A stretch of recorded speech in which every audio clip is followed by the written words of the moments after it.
depuis le début, le juge ne voulait pas avoir le procès, Steinhoff. Il a tellement repoussé le procès. Pendant 2 ans, on se battait pour que le procès ait lieu. Maintenant, les policiers qui venaient, chaque fois, ils disaient qu'on ne se rappelle plus, on ne se rappelle plus. Et du coup, qu'est-ce qui a été décidé à la fin? Ouais, ils ont libéré les policiers. Ils ont dit qu'ils n'étaient pas coupables.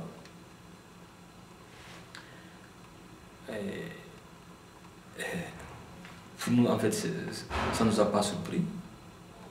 On savait que ça allait se passer comme ça. Et après, on a fait un recours à la justice de Karlsruhe, Bundesgerichtshof, et à la haute instance. Naturellement, ceux-ci nous ont donné raison, dit que le procès doit être recommencé. Parce que personne ne peut nous dire que si quelqu'un brûle en bas, qu'un monsieur est assis au premier étage, qui n'a pas entendu cette bruit. Parce que si un être humain se brûle, il crie.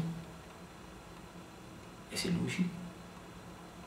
Donc le procès là va être recommencé encore. En espérant qu'à Magdebourg, ça va être tout à fait, ça fera tout à fait autre chose, quoi.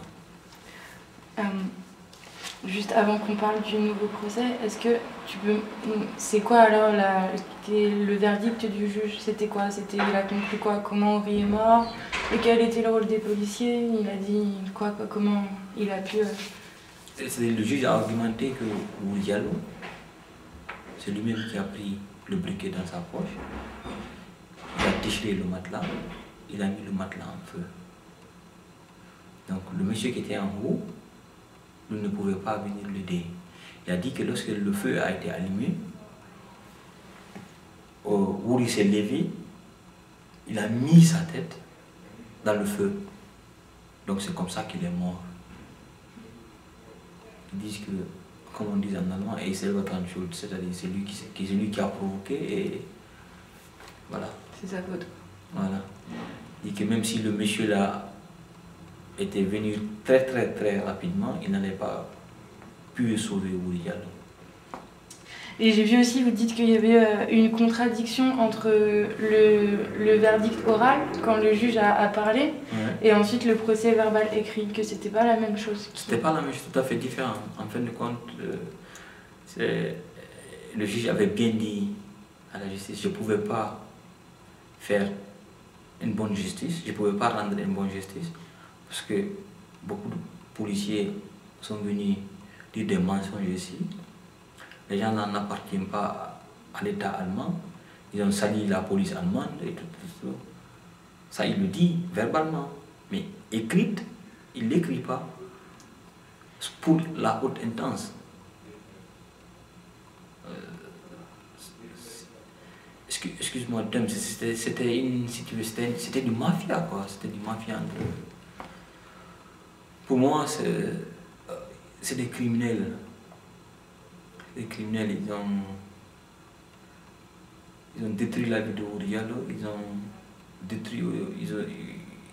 ont essayé aussi de détruire la vie des copains de Wouri Diallo, la famille de Wouri Diallo.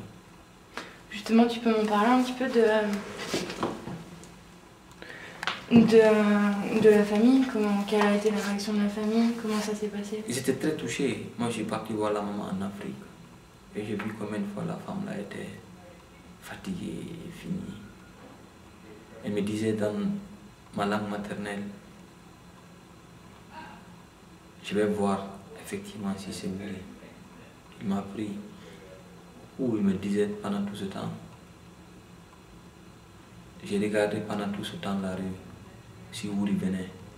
Laisse-moi regarder si c'est vraiment chez Wouri. C'est des choses qui me touchent jusqu'à présent. Et j'ai vu qu'elle était là au procès aussi. Oui, elle était là, elle n'a même pas fait... Elle n'a pas pu bien suivre le procès parce que elle ne pouvait plus. J'ai regardé des gens là. Elle s'est rappelée de son fils. Et en fait, si s'est rappelé aussi de tout ce qu'elle a subi pendant tout ce temps pour que son fils puisse venir en Allemagne ici, pour qu'il puisse avoir au moins pas la belle vie, mais pour qu'il puisse se sauver, quoi, de la mort, de la brutalité et tout ça. Là. Et il finit avec ça aussi, tu vois. Donc, je peux comprendre combien de fois ça fait mal aux pauvres femmes. Pour qu'on replace aussi les choses dans leur contexte, Dessau, clairement, c'est comment à Dessau? Oh. Tu vois, je ne pouvais pas m'imaginer que, parce que j'habitais avant à Berlin ici, lorsque je partais à Dessau, je n'allais jamais m'imaginer que j'allais confronter des problèmes comme ce que j'ai vu à Dessau, ou bien comme ce que j'ai eu à Dessau. J'ai vu toutes sortes de personnes à Dessau. Je me demande souvent si les gens là sont vraiment normaux. Si tu vois, se faire prendre, en fait, prendre seulement des noirs comme ça dans la rue et les déshabiller nus. C'est quelque chose d'absurde, quoi. C'est vilain. De notre temps, de notre 21e siècle, et jusqu'à présent, ça se passe comme ça. Si on te voit dans la rue, on crache sur toi, on dit des sales nègres et tout ça. Ah ouais? Ouais.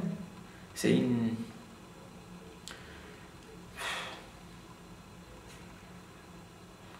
C'est ça, quoi. Il y a beaucoup de racisme. Oui, il y a beaucoup de racisme. Pas seulement les gens qui sont dans la rue, mais les institutions. La police, par exemple, la mairie.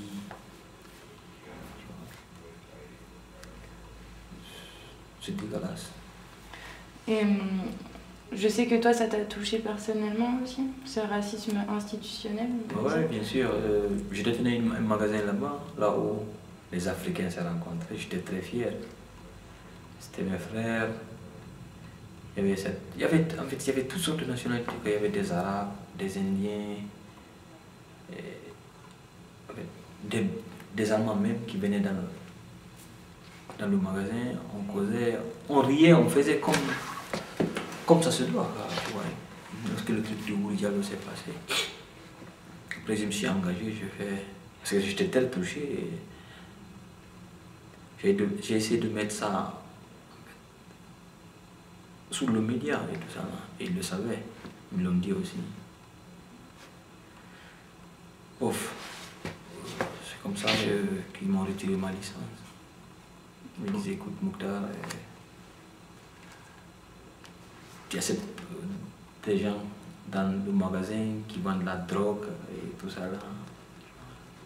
J'ai essayé de salir mon nom aussi. Comme ils le disent souvent, toutes les noirs sont des vendeurs de drogue. Donc, ils n'ont pas eu d'autre argument, soit disant que j'accepte des gens qui vendent de la drogue dans le magasin. Donc, il faut rendre ta licence. Tu vois, nous les activistes, ou bien nous les gens qui ne croient pas à ce système, on ne va pas se fatiguer. Si on se dit qu'on va se fatiguer, ce sera seulement que pire. C'est eux qui vont se fatiguer. On va se battre jusqu'au bout pour savoir ce qui s'est passé là-bas. Ouais, en fait, c'est pas seulement Wouri. Voilà, Dominique Modio qui a été tué à Dortmund. Laïkoné qui a été tué aussi à Bremen.